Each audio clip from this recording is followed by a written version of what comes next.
All right. It is 1:30. And as usual, we like to reward the people that get here on time. So thank you for coming. My name is Matt Binder. I am your new adult program coordinator here at the Schaumburg Township District Library. I'd like to welcome you to this afternoon's program. Today we have Michal Rosenberg, who is currently in the process of getting her doctorate. As of next week, she will officially have it.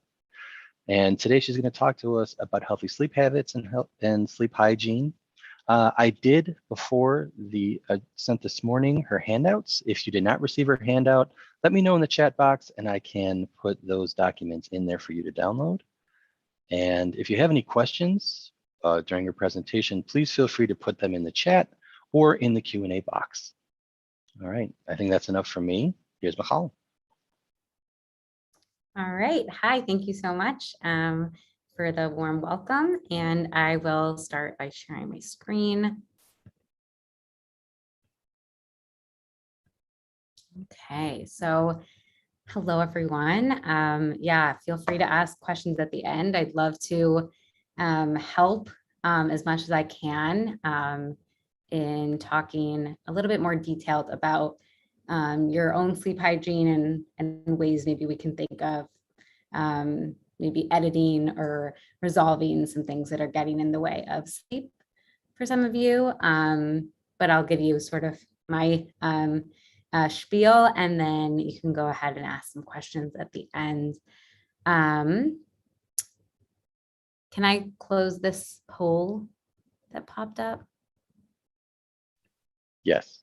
Okay. All right.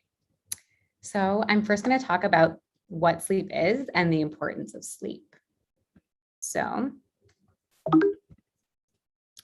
the importance of sleep. Sleep, as you may know, is our restoration for our brain and our body. It is arguably the most important thing we could do for our health because it impacts really every realm of functioning for us. It impacts our performance, our health, both physical and mental. It impacts our mood. I think we could all relate to a night of maybe tossing and turning, or just having a really long day at work, getting to bed pretty late, waking up the next day and being pretty irritable. And then kind of having to go through the next day, really struggling to maybe keep awake, struggling to perform, struggling to do the tasks that we have to do. So I'm sure we can all relate to somewhat of a negative experience with sleep. And my goal at the end of this is to sort of promote a way for you to have more of a positive experience with sleep. Sleep studies suggest that overall sleep deprivation is correlated with high blood pressure, heart disease, and many other health conditions, which I'll list below as well. So it's actually, sleep is one easy way where you can really help promote a healthy lifestyle. One thing in terms of health is that hormone production increases during sleep, which helps the immune system. So if you're getting regular sleep, this is likely going to contribute to you having a healthier immune system, getting less sick with colds or other infectious diseases. So sleep is a protective factor. Those with poor sleep are also more at risk for higher mortality, cardiovascular disease, obesity, diabetes, cancer, and depression. So really, the argument here is that the higher quality sleep you get, the better it is for your body and your mind. So what is the function of sleep? So there are two main theories. One is the restorative theory and one is the circadian theory. So restorative theory is really thinking, okay, I feel tired. My body's telling me I'm tired. So now it's time for me to go to sleep, right? That's the restorative theory.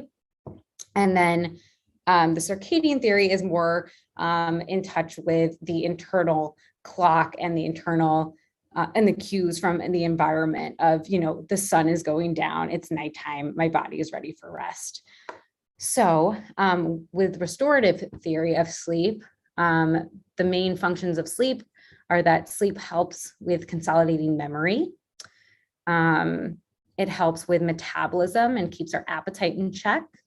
So I'll talk about that in a little bit, about having a regular routine with sleep can actually have us have a regular routine with our appetite, our meals, and the rest of our day. So when we wake up, our body throughout the day moves away from homeostasis. Homeostasis being that balance, that equilibrium. And when we go to sleep, that's when we restore ourselves back to homeostasis. We replenish our energy, we build proteins, our hormones rebuild, and any learning and memory that happened that day really gets solidified. And like I said, yeah, recharges our mind and body with energy. And then the circadian theory, which is pretty much like an environmental, I mean, we have a circadian rhythm in our body. And the old theory is that we sort of went to sleep, as humans, as a protective mechanism, a protective factor from threats in the nighttime. So that's the theory of why we sleep in night. But we also know that darkness is really helpful for good quality sleep. So that internal clock helps our body survive, but it also helps us have a regular rhythm, a regular schedule, consistency, which you'll see later that consistency is key to having healthy sleep. I want to point out the picture on the right. It's from the CDC, and it says, "Did you get enough sleep last night?" So the stat is that 35% of US adults are not getting the recommended 7 hours of sleep each night, which is, as the CDC considers this an epidemic of insufficient sleep. And I think that that's a really interesting stat. And also it's a lot of people who are not sleeping sufficiently. So we're going to go into more of that. But before we do, I wanted to break down our sleep structure a little bit. I'm not going to go into too much of the science. I don't want to put you to sleep, but I think a little bit of information here will be interesting. So, I think as humans, we sort of think, what happens while we sleep? Like sometimes I have these wild dreams, sometimes I don't remember my dreams. So what's going on? And really, your brain is going through many different stages of sleep. And in those stages are different brain waves.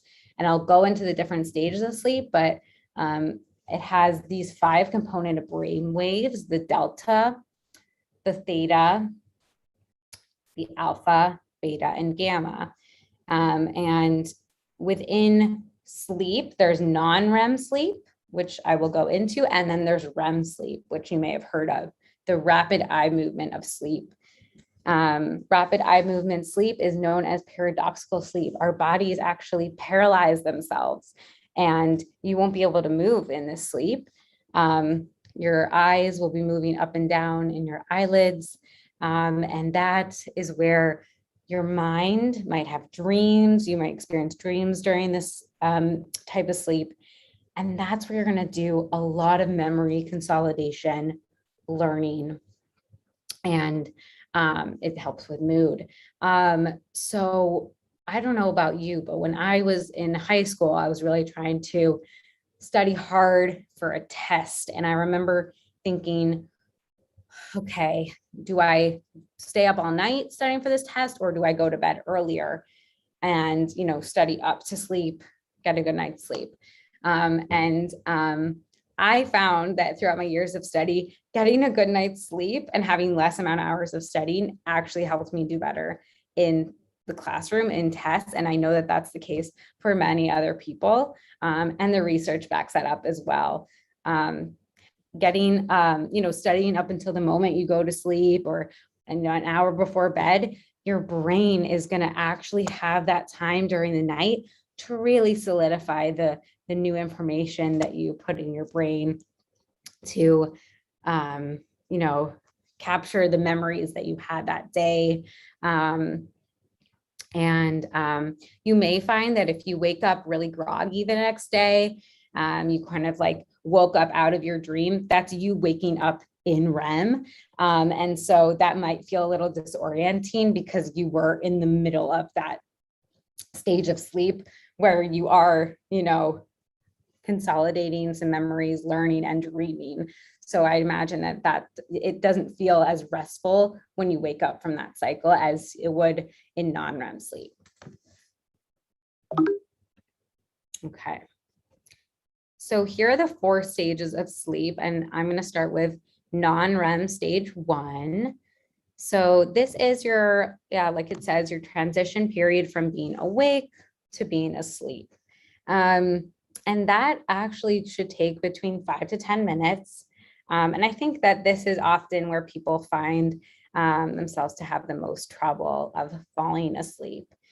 And I'm going to get to ways to help fall asleep and also talk about ways to stay asleep if you wake up in the middle of the night, what to do there. But yeah, this is the beginning of your sleep cycles. Sleep stages. And then once you finally fall asleep in that 5 to 10 minutes, you're going to enter non-REM stage 2. And that is when your body temperature drops and your heart rate begins to slow. Some people experience a lot of temperature changes in the night. I know for me, I actually tend to have my temperature go up in the night. I get actually warmer in the night. But I know I think it's more males get their temperature drops. And it tends to obviously differ person to person, but you are going to experience a temperature shift.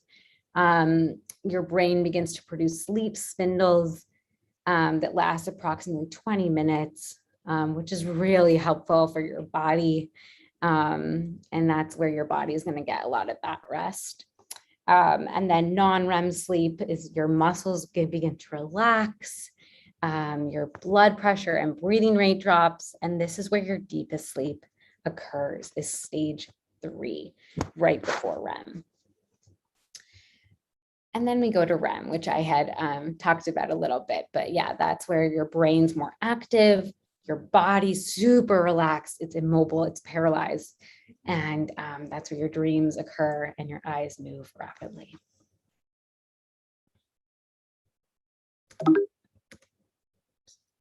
So with that information, and I just really want to, highlight the importance of sleep. And if nothing could be more motivating, maybe the information of sleep actually helps us live longer. That could be maybe a motivating factor to help us, encourage us to promote and have a healthy sleep hygiene. So sleep disorders and those who experience consistent poor sleep and lack of sleep are correlated with a shorter lifespan due to health repercussions that it takes on the body, as I had mentioned earlier. And with that, I sort of wanted us to go into these myths of sleep, because I think that there are a lot of myths on sleep in general, and these are some of the main ones that I hear. So one of the myths of you can catch up on sleep, it's actually not as easy as it sounds. I know a lot of people lose sleep during the week and then they think, okay, I'll catch up on sleep on the weekends. It's not as simple as that. It actually takes quite a long time to get back on track and reestablish a schedule. And you're not exactly going to catch up on sleep. You can try to fix your sleep schedule, but you won't catch up on the time you've missed. That's a myth. One sec, I'll need some water.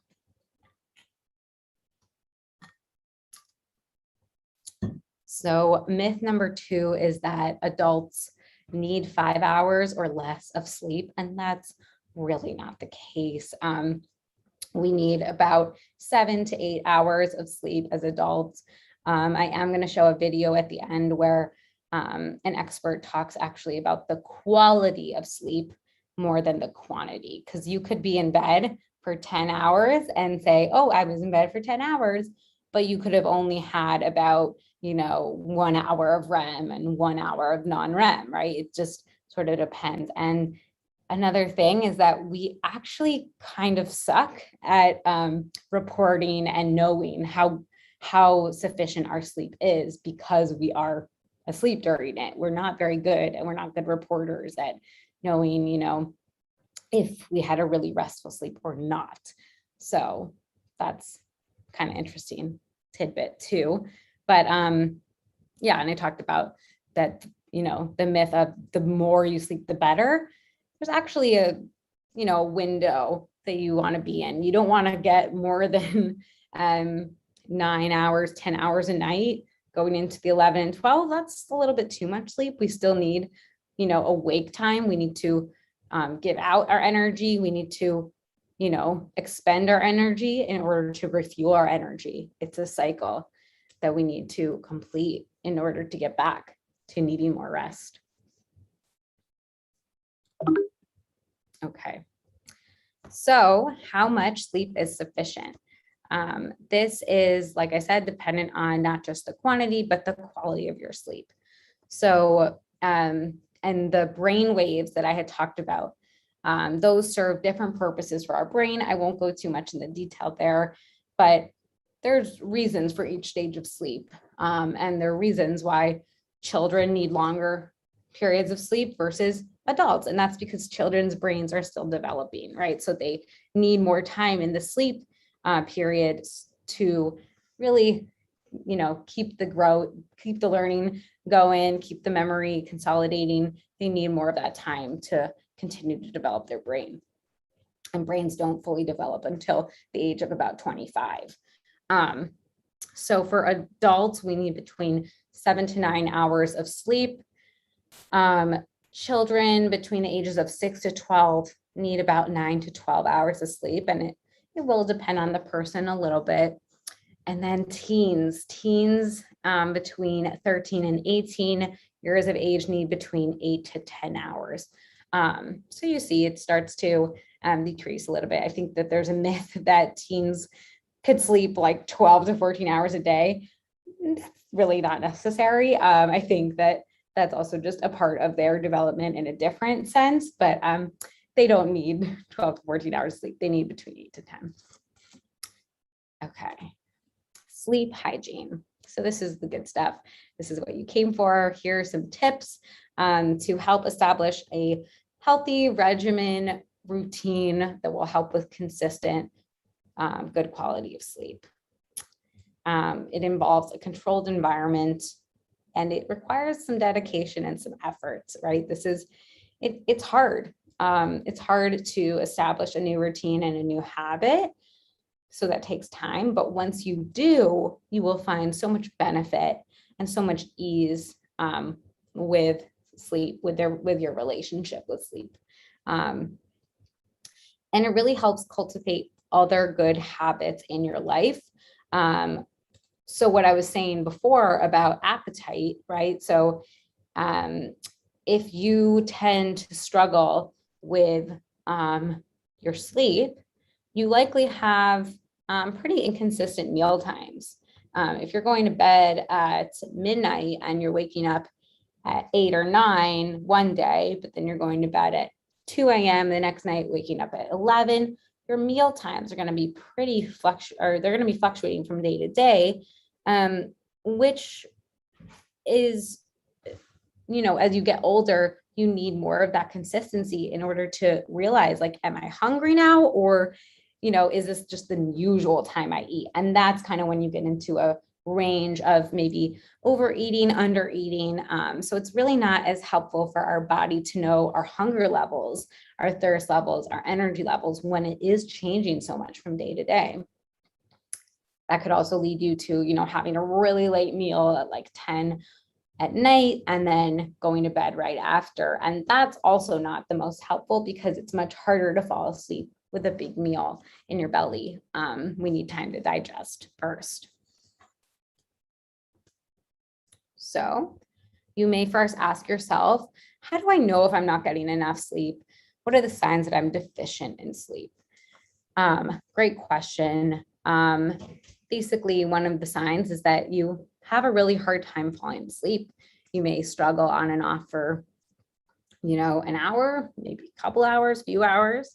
And that can really feel like you, awful, as you may know, but you start to develop a negative relationship with sleep. You may feel like sleep is a monster. You may dread going into bed at night. You may dread having to fall asleep. So that creates, a lot of negative cycles with that. And another way you may know you're deficient in sleep is that you might have a hard time staying asleep. And as you get older, you might need to wake up to go to the bathroom. Your body just may wake up in the middle of the night, and it may be harder to fall asleep. The thing is that we do wake up many times in the night. That's very normal. So that's natural, but it's about how long we're staying awake after we wake up that becomes the problem. So another factor is falling asleep or feeling sleepy during the day to the point where you can't keep your eyes open. That could be a sign that you are pretty deficient in sleep. Like I had said before, meals and routine are generally at different times in the day. Maybe some changes in mood, changes in exercise, feeling lethargic and fatigued, and also stressors may be contributing to signs that you're deficient in sleep. And obviously that impacts maybe our ability to get sleep.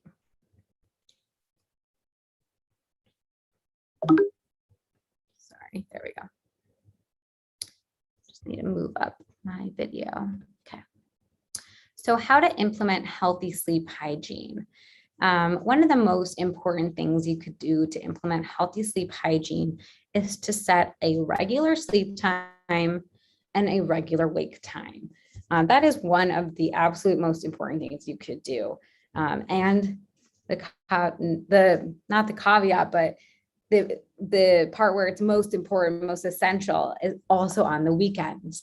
When you have 5 days a week where you're very, very, very consistent, and then you have 2 days a week where you're totally just throw the routine out the window, that's when you sort of really have to adjust and struggle with getting back into that routine. The sleep monster might come alive again, and it might be hard to fall asleep over the course of the next week. So consistent sleep time and a consistent wake time, and keeping in mind the amount of hours you need, right?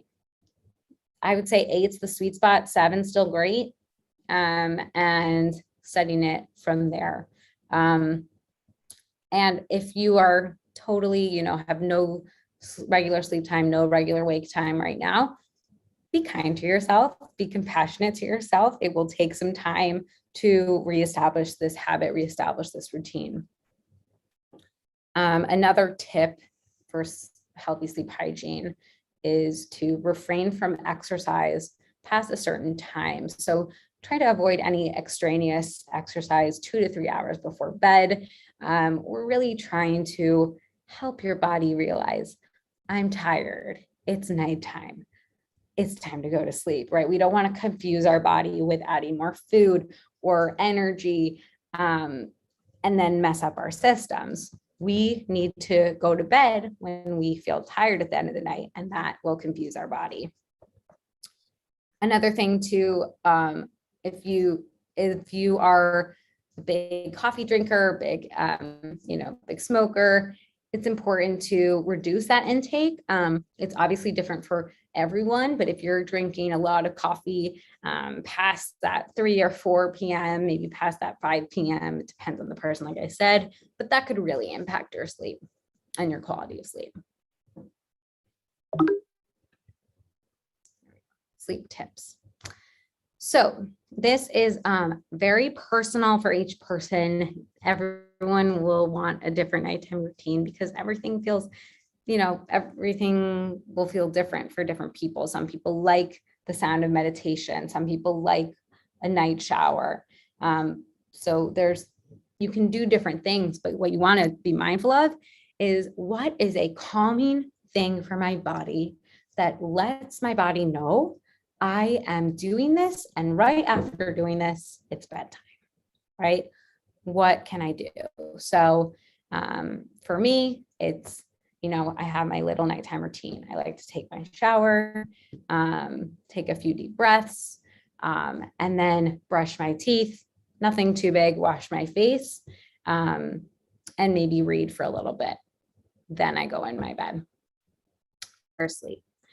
A big thing I want to highlight is that bedtime, your bed itself is for sleeping and sleeping alone. Your bed is not where you eat. Your bed is not where you watch TV, which I know is a normal habit for a lot of people. But if you're really struggling with sleep and are really interested and need to make changes, this is where you can do it. So you go into your bed when you are tired, and it is for sleep alone. Another thing that gets in the way for people is napping. And napping on its own is not a bad choice. Sometimes napping is actually really important depending on what your job is and your lifestyle. But in general, if you are struggling with having a regular sleep routine, if it's hard to fall asleep and you're napping, try to start by taking away the amount of time you're napping, and then I would avoid the nap altogether, because that's throwing your body off for knowing when you're tired. Your circadian rhythm, your internal clock is being really changed with that nap time. And then over here, which I'll talk to more, is this little diagram of components that help with a sleep haven, as it says. So here on top, it's cool, right? A cool environment.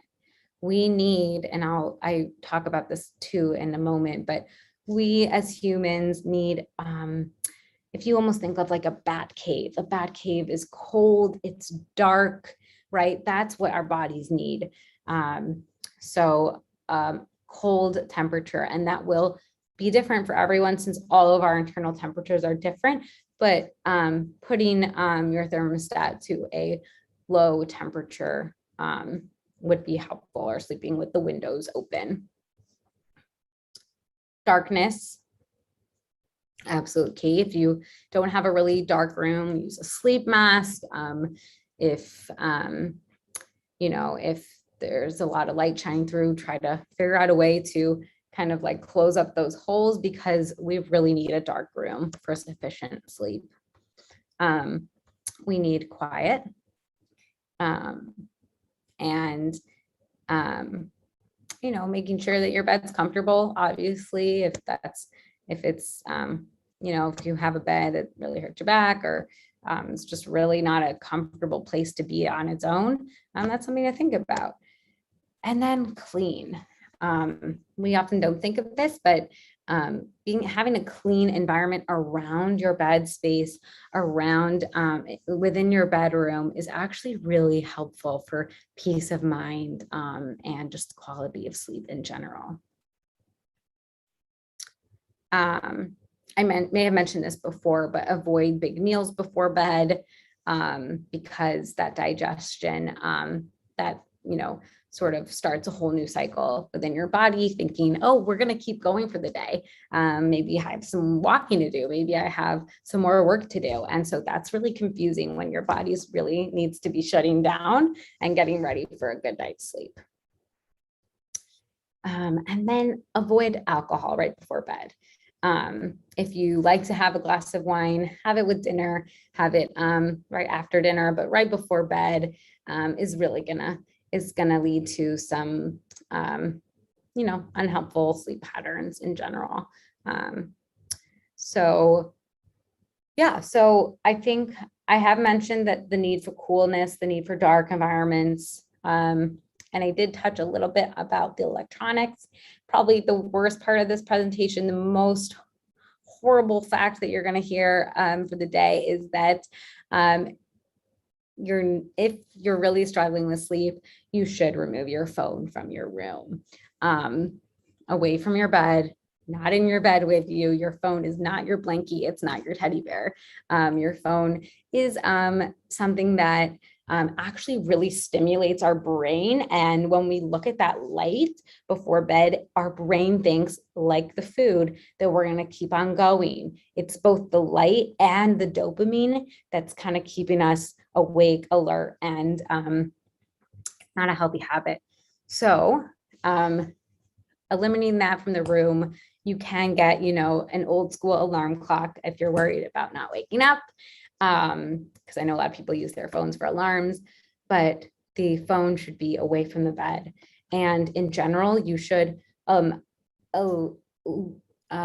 reduce electronic usage and at least an hour before bed. So if you want to watch TV, take into account the amount of time your routine is going to take into account your bedtime, and go backwards an hour before then, because that light, that dopamine spurts, which keep us, happy, but also keep us awake, is going to intervene and interrupt our body's eventual need for calmness, for stillness, for rest. Okay. This is a big one that I don't think we hear enough of, but so if you wake up in the middle of the night, right, this is my tip for you, because I think this is where a lot of people get stuck and they start thinking, oh gosh, I've been up for 20 minutes. Oh my gosh, it's been 20 minutes. I can't fall asleep. And then that sort of starts that sleep monster that I talked about. Oh, I only have 5 more hours left till I have to wake up, only 4 more hours. And then that's really that internal struggle of fighting with the sleep monster. So if you're awake in the night and you are still up about 15 minutes after having gone to the bathroom or just sitting there 15 minutes and you're feeling awake, it's time to get up and it's time to leave the room. It's time to leave the bedroom. We do not want to associate a struggle in the bed with sleep. Okay, so it's really like about conditioning your brain to have different relationship with sleep. So if you're not tired, you get up, you leave the room, you go read a book, you go do the dishes, you can go pet your dog, whatever it is. But we're not looking at electronics. We are just going with what our body needs. Once you feel tired outside of your room, that's when you return to your bed. Okay. And this is a hard one, of course, because, you want to feel like you want to try and going to bed, but that struggle is really where it gets worse. So I just recommend getting up. And the same for falling asleep. If you're someone who really struggles with falling asleep, don't go into, stay outside of your bedroom until you do feel tired. And so that's why setting a bedtime it's going to take time, because you do need to listen to when your body's actually tired. But yeah, don't go into the bed until you feel that tired, that exhaustion. So, I have a video that I wanted to share. And then afterwards, I believe we'll have some time for some questions. So I will go ahead and open this. Why call 2? 1 second.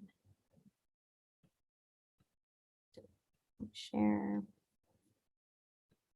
Okay. Been in a truck? If you're like Kate, you're moving and you work hard. Oops, I did not mean to do that. Can everyone see?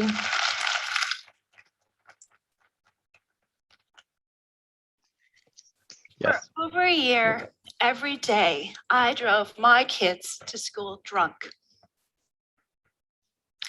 Now, I wasn't actually drunk. It was the lack of sleep that made it seem that way. But the CDC has shown that if you get less than 6 hours of sleep over 2 weeks, it is the same as being legally drunk. And that was me. In 2007, we lost our youngest son, Benjamin. Grief, depression virtually eliminated my sleep. When you go through a traumatic event, you remember every vivid detail. I can tell you how the hospital disinfectant smelled, or about the buzz of the fluorescent lights in the hallway. My nightmares were not about scary monsters. They're about reliving the event over and over again, and no different solution. Lack of sleep destroys your short-term memory. And I would end up in the grocery store in brain fog, not sure why I was there or what I needed to get. And I tried to sleep. I really wanted to sleep, desperately needed it. I would lay on the couch at night, stare at the ceiling. I'd crawl into my other boys' rooms and lay on the floor next to them.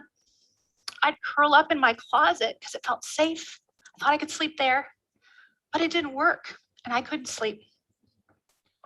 When I'm in trouble, I look to my grandmother for inspiration. As a young German woman in World War II, she lived alone on a farm in South Africa with her young son, my dad. There was no one to solve her problems, and she would have to put her big girl boots on and solve them herself. And sure enough, with that inspiration, that's what I did. Put on my big girl boots and set about solving this. I'm a scientist, so I researched. Over 300 books and thousands of medical studies and documents. I studied everything from neuroscience to psychology, traditional Chinese medicine, Ayurvedic traditions. If it had sleep in the context, I studied it. And I ended up with an enormous pile of information on sleep. But that didn't fix it. My aha moment came when I was at a trade show, ironically selling sleep products I had created. I was surrounded by mattress sales guys, pillow sales guys. We're all peddling sleep. And this idea of sleep was great, but mostly what we're talking about was sleep comfort. And it wasn't fixing my problem. In my experience, recipes are where the magic happens. As a little girl, my grandmother taught me how to bake bread. The right ingredients, the right oven, timing and temperature, you bake a perfect loaf of bread. I had to bake perfect sleep. I had to take this enormous pile of ingredients and turn it into sleep. I started with timing, and chronotype is a fancy way of describing that. You may have heard of it as a body clock or your circadian rhythm. You may consider yourself a morning person or a night owl. Those are all ways of describing chronotype. I am a morning person. So once I had this sort of timing figured out, I realized that all of our body mechanisms are tied to this body clock, sleep especially. In general, there's 3 different kinds of sleep: deep sleep, light sleep, and REM sleep. And throughout the night, you go through these cycles over and over again where you have all these different kinds of sleep. But these different types of sleep do like specific ingredients and specific timing. And when you combine those, that's where the magic happens. So I created 3 buckets of sleep. Yes, 3 buckets. So you're thinking, buckets, what the heck does that have to do with sleep? Absolutely nothing. I have lots of boys and lots of messes in my house. And so shoes go in buckets and Legos go in buckets. And now sleep goes in buckets. So yes, that's how I organize the night. The first bucket of your night is your bedtime bucket. And as a morning person, this is 9 to 10 for me. It'll be a little different if you're a night owl. You can fill this bucket with eating late, binge watching Netflix, staying out late on a Friday night, having drinks. But I think we all know that doesn't help our sleep. I instead had to find a way to shut my mind off, the spinning that wouldn't stop. I had to reduce the stress of the day. So I put meditation and yoga and gratitude in that bucket. I put down my phone and read. Those ingredients settled my mind and allowed my body to work. I also found the trick to trigger my sleep switch. Yes, there's actually a sleep switch. You can flip it. It's magical. Temperature is the key to that. More specifically, a change in temperature. When you think about our lives today, we wake up at one temperature in our house. It's about the same temperature in our car. It's about the same temperature in our office. It's also about the same temperature we go back to sleep at night. There is very little environmental change. But outside where we evolved, that temperature drops as the sun goes down. Our bodies are looking for a change in temperature. For me, this is warming up in a snugly, tight, warm bed. I love a warm bed. For my husband, it's completely different. He would fall asleep on a slab of ice if he could.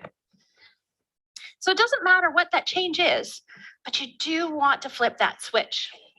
When you do, you can fall asleep in less than 30 minutes.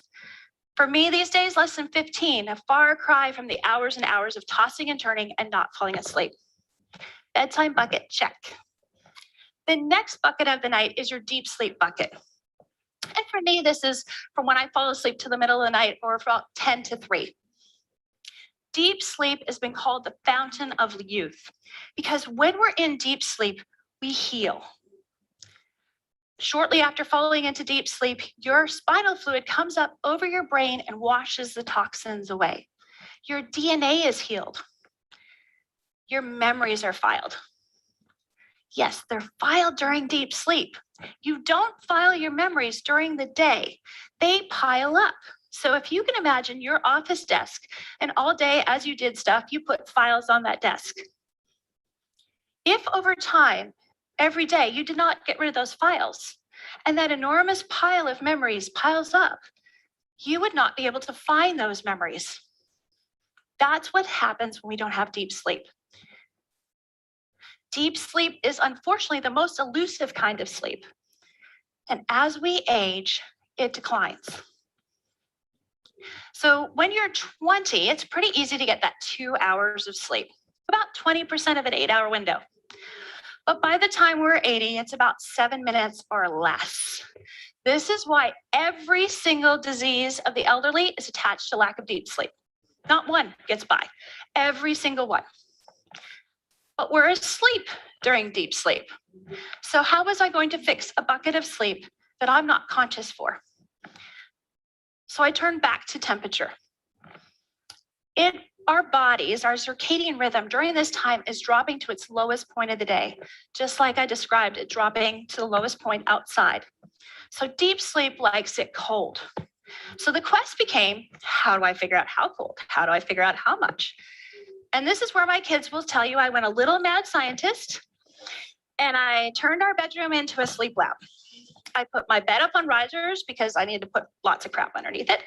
And I put sensors in the bed, next to the bed, on me, on my husband, on my children. I skipped the dog, but otherwise, all of those sensors led to this great equation. I did contract with labs as far away as Boston and Finland on how to do this simulation and really get this screwed down. But it turns out our modern day mattresses kind of sabotage us in this equation. Those comfortable foams absorb our heat as we're sleeping and then reflect it back to us right about the middle of the night. Not awesome. The other thing that happens is we got great blankets. Everyone's got fabulous comforters that go on top, but they insulate us from our environment. So even if we're following our instructions that we get on the internet that says sleep between 60 and 68, that room temperature isn't hitting our bodies.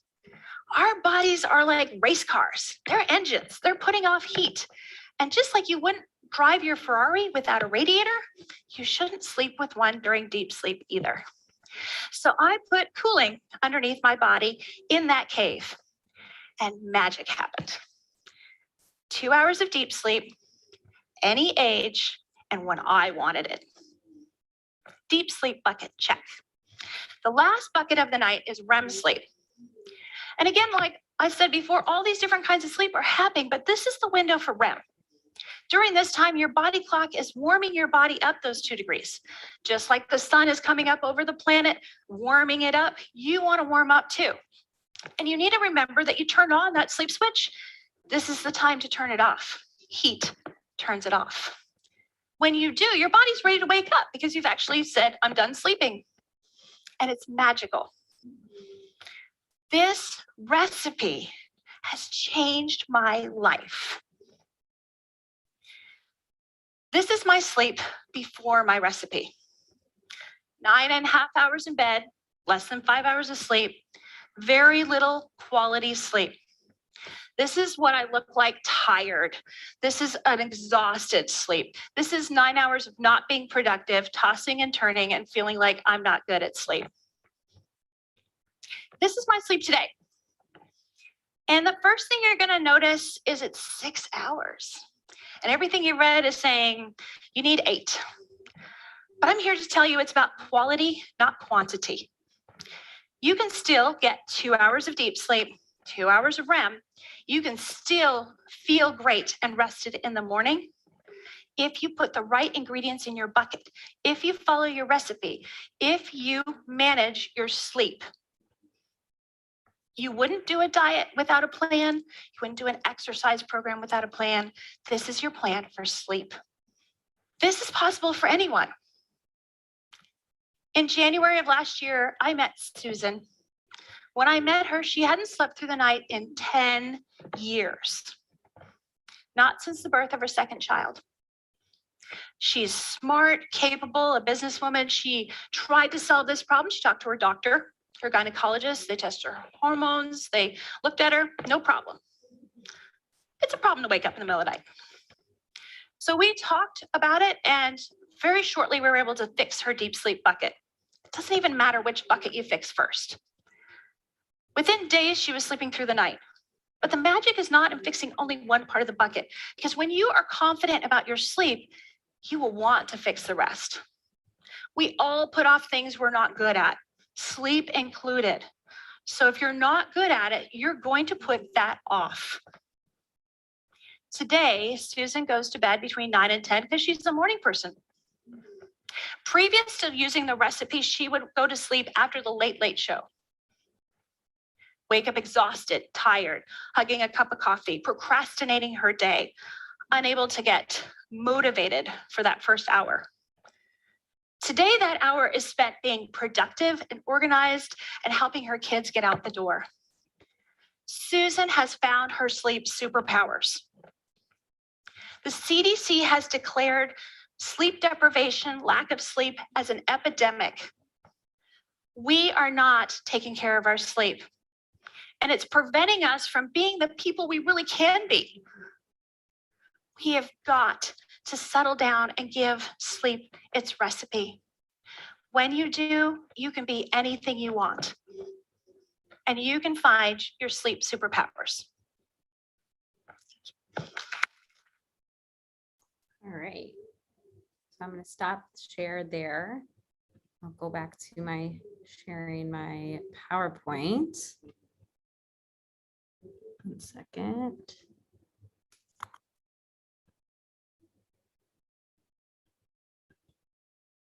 Here I am.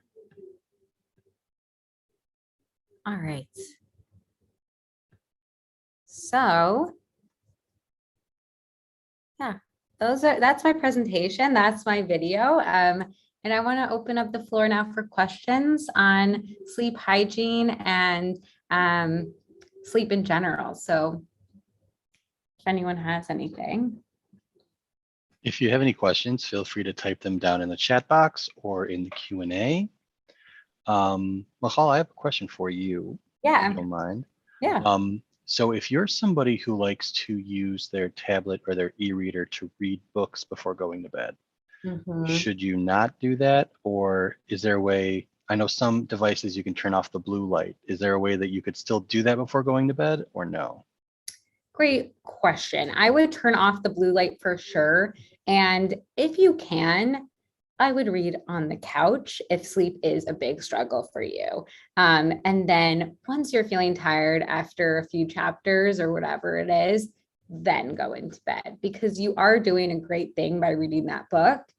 It's calming your body. It's good for your mind without too much light. But then I would go into your bed afterwards, because you're sort of pairing sleep and bed together instead of bed and activities together. All right. Yeah, good answer. Mm. All right. Well, I am not seeing any questions, which means you must have covered it very well. So thank you. Oh, here we go. Oh, Alan asks, can we be sent the link to 2 of the diagrams that Nicole showed in her slides? The text image was blurred. And he's also typing a question. Feel free to send those to me, and then I will send them out to the people in the presentation. Sorry about that. Oh.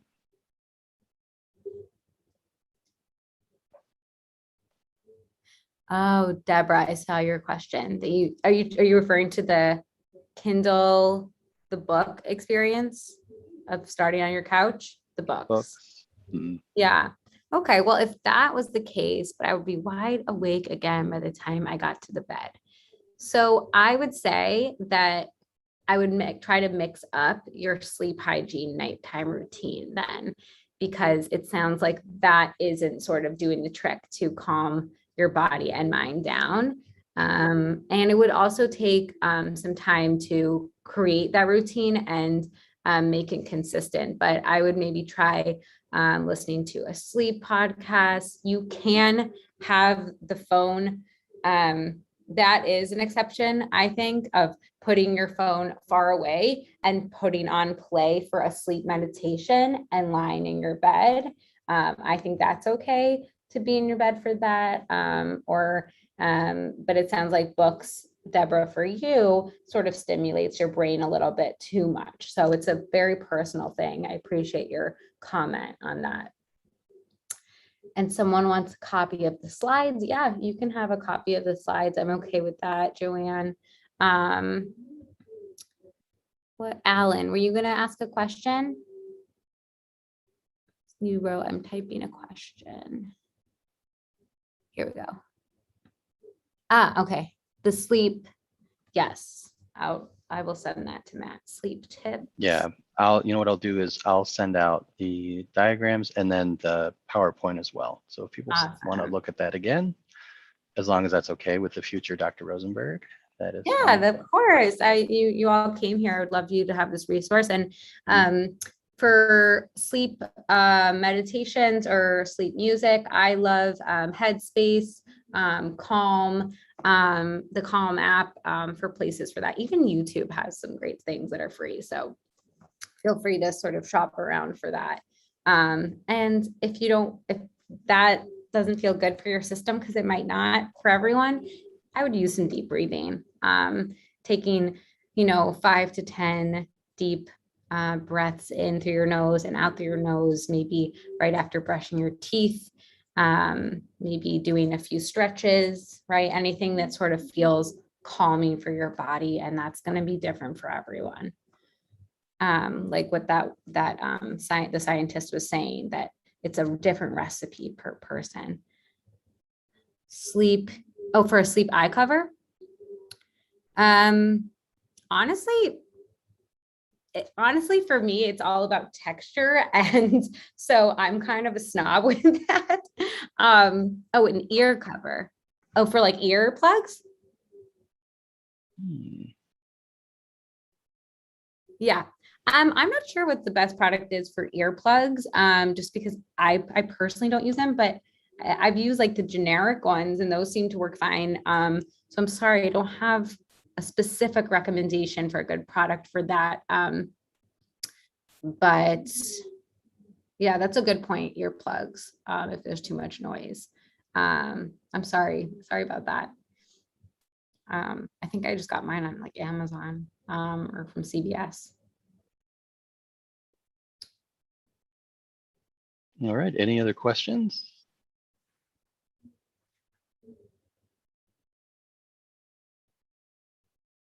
All right, well, thank you. Oh, There we go. thank you, Alan. Awesome. Thank you. And thank you everyone for listening and being such active participants in the questions. I'm really appreciative, and I hope that this was somewhat helpful. And I hope you all work on your sleep hygiene and rest up. All right, thank you, Michal, and thank you at home for joining us today. And again, I will send out those handouts and the PowerPoint today or tomorrow. So take a look out for that. Thank you so much, and we'll see you next time. Bye.